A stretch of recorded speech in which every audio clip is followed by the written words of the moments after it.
The woman stepped lightly from the rough soil and pulled herself up with the help of an obliging tree branch. Rain swirled above her head, rattling the leaves and graying out the swollen sky. The sense of damp soil and decay filled her senses, even as the drops hit her naked body. She took a deep breath and smiled. She was home. She stepped out into the clearing and regarded all the stones spotted about. So many stones. She only wanted to find one of them. Time to visit with family and announce the big news. In a dark corner, she found what she was looking for, a spot that shined to her senses. A man stood beside the stone looking at the dead flowers and torn tributes. He turned to the woman as she approached and smiled, a smile that turned into a frown. "You're as beautiful as any girl I've ever seen, but you'll catch more than a cold walking around like that." Her laugh was light as she bowed ironically. "And what kind of a welcome is that?" She grinned and swept her hands across her body, now wearing a dark green dress with a purple ribbon holding her long dark hair behind her. The man stepped forwards and opened his arms. "Come here for a proper welcome, then." She leaned into the hug. "Hello, Dad. I've been waiting for this for a long time." The hug grew tight, and then the man released her. "Well, I'd say this is a surprise for everyone involved. Did you take a name yet?" She shook her hair. "I've thought about it, but, well, the obvious one is taken. Anyway, that's your job, isn't it?" The man smiled at that. "We just need to be a little creative. How does Danu sound to you?" The woman raised her head proudly. "Danu. Thank you, Father. I love it." He smiled brightly and then sighed. "Danu it is." He turned to the gravestone and nodded. "Your mother does fine work, although I wouldn't imagine most people believe the dates." Danu stepped forward and smiled at the faded flowers until they bloomed again. He touched her cheek. "Now let's not be having the same row I had with your mother. My time was up and I have no great wish to start all that again. Send me back where you found me. You can call on me when you wish, even as your mother still does. You have my love and pride and little need for the advice of an old man." She pouted at that. "But I just got here. Surely you could stay for a while." The man shook his head. "You know where that would lead. Would you break your mother's heart, the three of us hanging around in a graveyard for eternity? I'll just rest here until you need to chat, same as everyone else here." She smiled at that. "But you can talk back, and they can't. I suspect Mother hoped for something like this." Eddie stepped onto the grave and laughed. "I never figured out how your mother came to be in the first place and she didn't remember."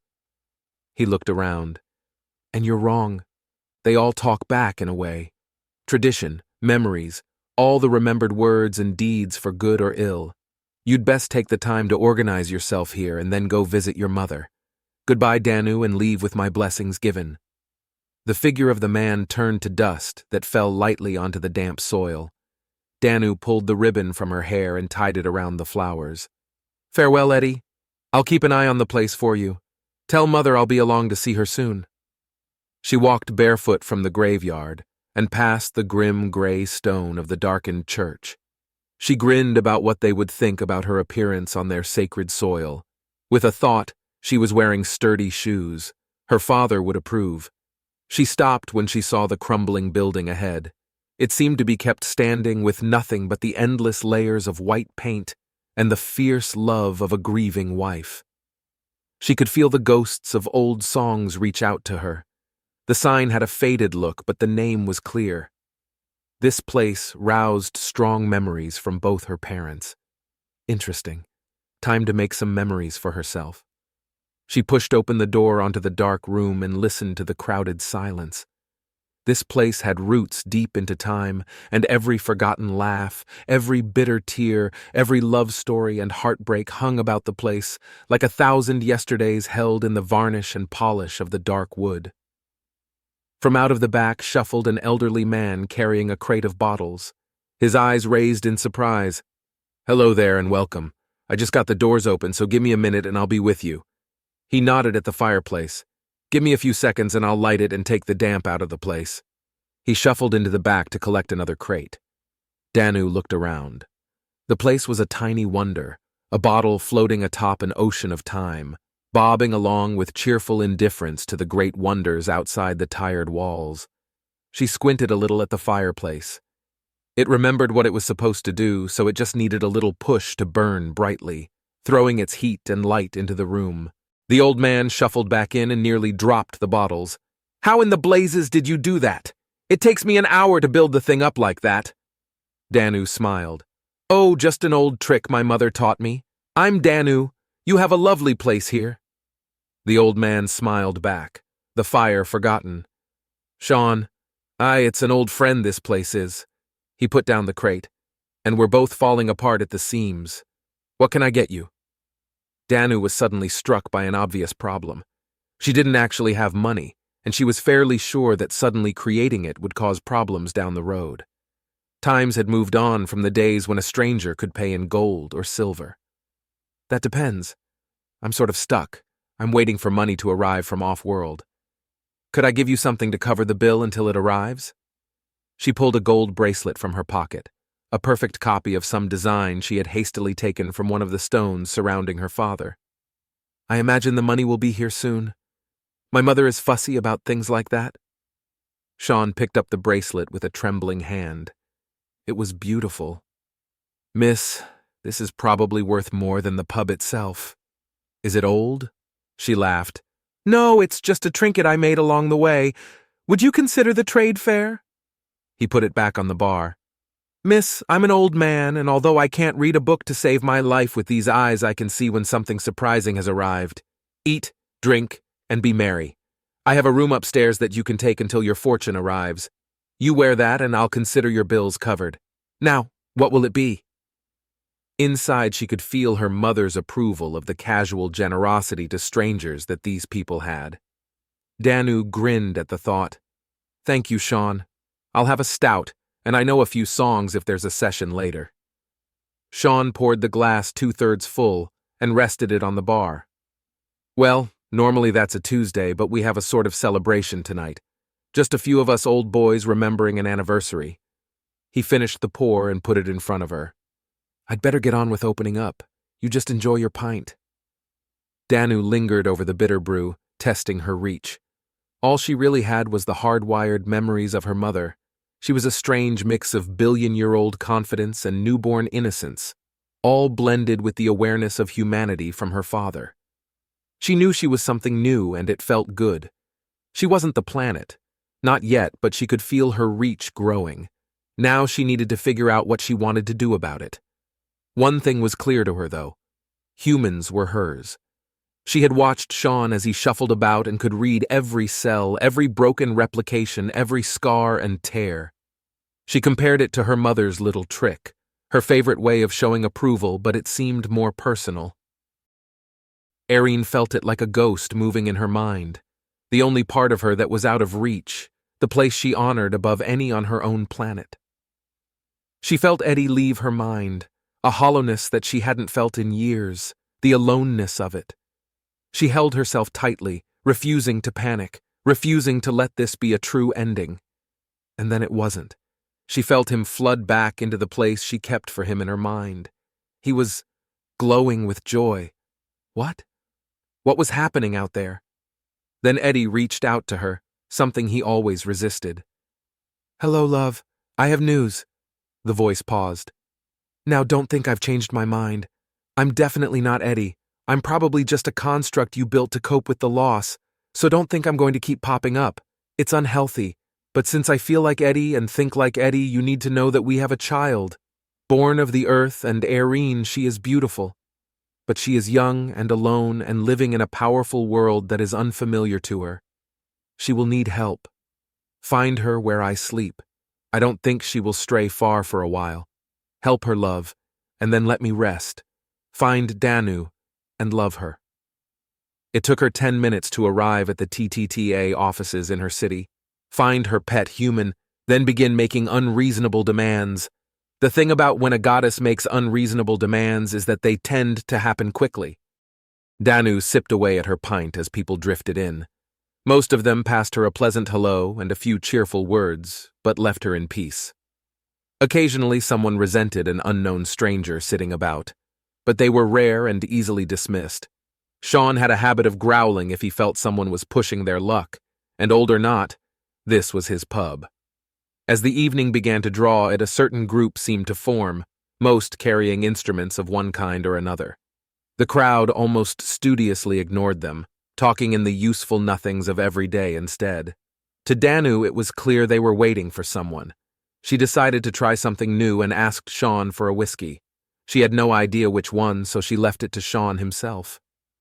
After much humming and hawing, he passed her a glass of Jameson's and ceremoniously added a teaspoon of water. She could feel the memories of her parents' approval. It certainly looked good, a golden glow in a glass. She sipped it carefully as Sean watched.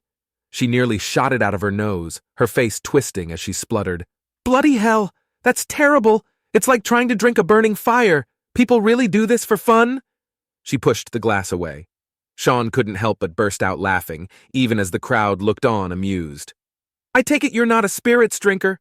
I'll put on another pint for you. I can probably make you a cocktail or two after you've settled in." He was still laughing as he pulled her a fresh drink. Danu waited with an odd feeling.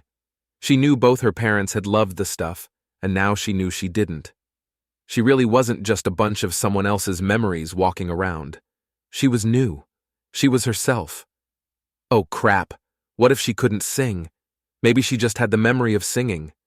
She focused on the musicians, trying to get a sense of them. That might help. An elderly man, well-dressed but thin as a rake, arrived, chaperoned by two hulking men that were definitely his sons or even grandsons.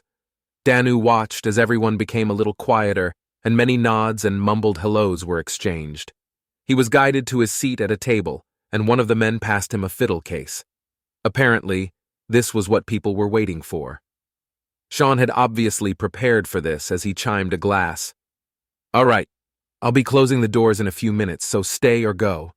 Tonight we remember a man that we never met on a wet evening on an ordinary day. His widow passed this way and left us all a lot of memories." He looked at the elderly man. "And some of us a lot of money." The crowd laughed, as did the elderly man.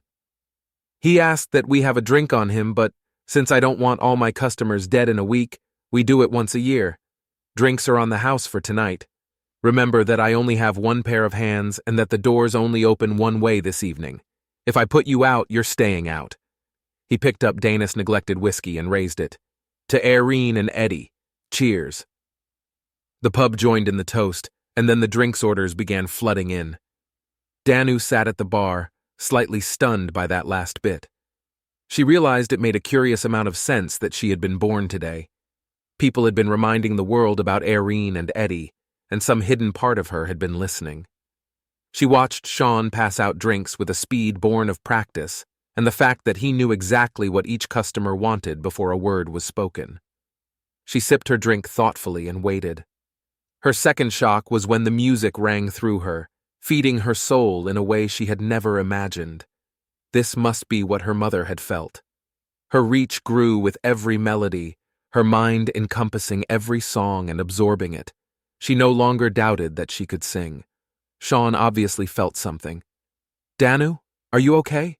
Would you like a cup of tea?" Danu smiled, her eyes glowing. "Sean, do you mind if I tell you something important but not something that I need everyone to know?" Sean nodded. I'm a barman. That's probably the best description you could give the job. What's up? And if it's about money, pay no mind. There's plenty of that around tonight." Danu shook her head. "Sean, Eddie and Aireen are my parents. I just didn't want you to get worried if I'm a bit emotional tonight." Sean stood back in surprise and looked a little closer. Suddenly the memory of Aireen sitting in that exact spot flashed back to him, the beginning of a very strange day. Danu carried that same oddness. But Aireen never mentioned she had a child. Was this some strange madness? Some weird vanity that had brought her here today? He had seen people bent into strange shapes before, and she didn't ring false, but maybe he was just getting old. Danu felt his conflict and impatiently waved her hand. "Sean, take a really good look around." Sean, now bewildered, looked around. Nothing was different. Everyone was drinking, talking, tuning instruments. He just shrugged. "It all looks good. What should I be looking at?" Danu smiled briefly. "Sean, when was the last time you could see clear to the back of the pub?" "Bloody hell!" Sean dropped a glass to the cheers of the crowd. After the damage was tidied up and the crowd had returned to their amusements, he poured himself a glass and leaned down on the counter. It was obviously taking him a minute, then he spoke softly. "My thanks, Danu. But your mother never mentioned you, so I have to say I'm confused." Danu nodded and picked up her own glass. "Eddie died before I was born. I'm what you might call a surprise." Sean was even more confused. "But that was 8 years ago. You must have been 11 or 12 years old. Sorry, I don't mean to pry, but that's fairly unusual in a surprise." Danu laughed. "Well, that's only part of the mysteries. Don't worry about it. And I'm sorry about the trick with your eyes. Eddie tells me it was rude." Sean tried to parse that one out. "Eddie? Your dead father, the one buried not a mile from here, thinks it was rude?" Danu nodded. "Don't worry, I know he's dead. He bangs on about it a lot, gets irritable if you ignore it. Apparently it drives my mother mad." Sean took a deep drink. I can see it would." Danu relaxed into the music, softly singing along but making sure no one heard. Then the elderly man finally opened the fiddle case and silence fell on the pub as his soft voice spoke. "Evening, lads and lasses. Good to see my money is as welcome as always." That brought the expected cheer. He'd used the same line every year. "Well, I'll begin with the tune that brought the house down on that remembered day, Raglan Road. If you have an instrument, I expect to hear it, and if you don't, I expect to hear your voices instead." The crowd joined in with gusto, the singing blurring into noise when memory ran headfirst into free beer. She waited for a little and joined in, unaware that it was like dropping a 20-piece orchestra into the mix. She had never sung before, and it felt amazing. The days continued until the very end, just her and the fiddle left making a single sound in the room. Then the applause started and took another 10 years off the building.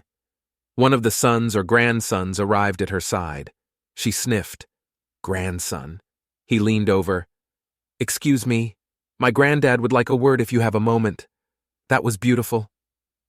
The group shuffled over to allow the girl to sit down. They had all been there the first time and were astonished to see the magic return. No one wanted to miss a moment of it. It would make them part of the legend. The old man was carefully putting the fiddle back in its case while she sat. Then he leaned back and sharp, dark eyes regarded her. Some conclusion was reached in that old mind. "Welcome to you." He pushed the case across the table.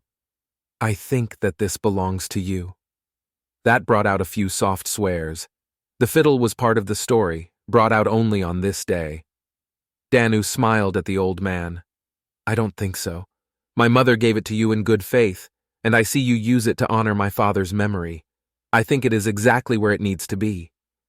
That dropped across the pub like a cartoon anvil. Rarely have so many ears worked so hard. The old man nodded and pulled back the case across the table. "I had to offer, though I would sadly miss it. I knew the moment I heard your voice. Are you from your mother's people?" Danu laughed. "I'm a local girl, born not a mile from here. I'm afraid there are many things that I won't be explaining tonight, but believe me when I say that I'm not here for any reason except to listen to the music and drink a little stout. Perhaps sing a few tunes. The same as all of you." The old man raised an eyebrow. "Can I ask your name?" "I'm Danu, and very glad to meet you. May I ask yours?" The old man paused. "Now there's the thing. I was told never to go around giving my name to the fairies just in case they remember it. Why don't you just join me in a song instead? My name will be in there somewhere." The evening lit up again as Sean began firing out the drinks and joining in when called for his party piece. Humanity had left its gods far behind and would never bow to them again. But a drink and a song? That was where they were willing to meet them. Much later, a shuttle flew low over the village and landed outside the pub. Only Danu and Sean were still there, sitting peaceably in front of the fire. Sean sipped his whiskey while Danu tried something called a fat frog, although Sean insisted there was nothing amphibian in it. He stared into the fire. "That reminds me, I haven't put a log on that fire all night. Don't forget to put it out before you go to sleep." He looked over at Danu, still as fresh-looking as the moment she had set foot in the pub. "If you go to sleep." Danu kept sucking at the straw, emptying the glass. "I don't know. It might be fun to try. You know that expression, "I wasn't born yesterday." Well, for me it's true. Sean looked at her, his sharpened eyes frowning. "How long have you been waiting to use that?" She giggled. "Since my second fat frog." She sighed and listened. "Oh well, here comes the complicated bit. You just sit here and look stern. My fortune has arrived." She held up her hand and a blue flame burned on her palm, taking all the alcohol out of her system. Then the door, long since locked, swung open, and 3 dark-suited men arrived in.